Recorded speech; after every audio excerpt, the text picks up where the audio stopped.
4 ദിവസത്തെ സന്ദർശനത്തിനായി American vice president JD Vance ഇന്ത്യയിൽ. പ്രധാനമന്ത്രി നരേന്ദ്രമോദിയുമായി ഇന്ന് കൂടിക്കാഴ്ച നടക്കും. അമേരിക്ക പ്രഖ്യാപിച്ച പകരച്ചുങ്കം ഉൾപ്പെടെ ചർച്ചയാകും. US വൈസ് പ്രസിഡന്റായ ശേഷം ആദ്യമായി ഇന്ത്യയിലെത്തിയ JD വാൻസിനും കുടുംബത്തിനും ഇന്ത്യയുടെ ഹൃദ്യമായ സ്വീകരണം. കേന്ദ്രമന്ത്രി അശ്വിനി വൈഷ്ണവ് ഡൽഹി പാലം വിമാനത്താവളത്തിലെത്തി JD വാൻസിനെയും കുടുംബത്തെയും സ്വീകരിച്ചു. ഭാര്യയും ഇന്ത്യൻ വംശജയുമായ ഉഷ വാൻസിനും മക്കൾക്കുമൊപ്പമാണ് US വൈസ് പ്രസിഡന്റിന്റെ ഇന്ത്യ സന്ദർശനം.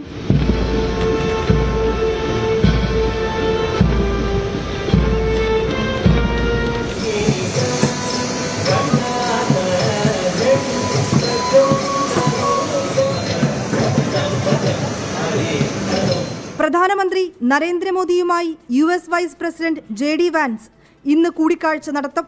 വൈകിട്ട് 6 മണിക്കാണ് കൂടിക്കാഴ്ച. ശേഷം പ്രധാനമന്ത്രിയുടെ വസതിയിലൊരുക്കുന്ന അത്താഴ വിരുന്നിൽ JD വാൻസും കുടുംബവും പങ്കെടുക്കും. US പ്രഖ്യാപിച്ചിരിക്കുന്ന പകരച്ചുങ്കം ഉൾപ്പെടെയുള്ള വിഷയങ്ങൾ കൂടിക്കാഴ്ചയിൽ ചർച്ചയായേക്കും. ഡൽഹിയിലെ അക്ഷർധാം ക്ഷേത്രം JD വാൻസും കുടുംബവും സന്ദർശിച്ചു. നാളെ ആഗ്രയിലെത്തി താജ്മഹലും ജയ്പൂരും സന്ദർശിക്കും. 24-ന് ജയ്പൂരിൽ നിന്ന് തിരികെ US മടങ്ങും. വിനീത VG 24 ഡൽഹി.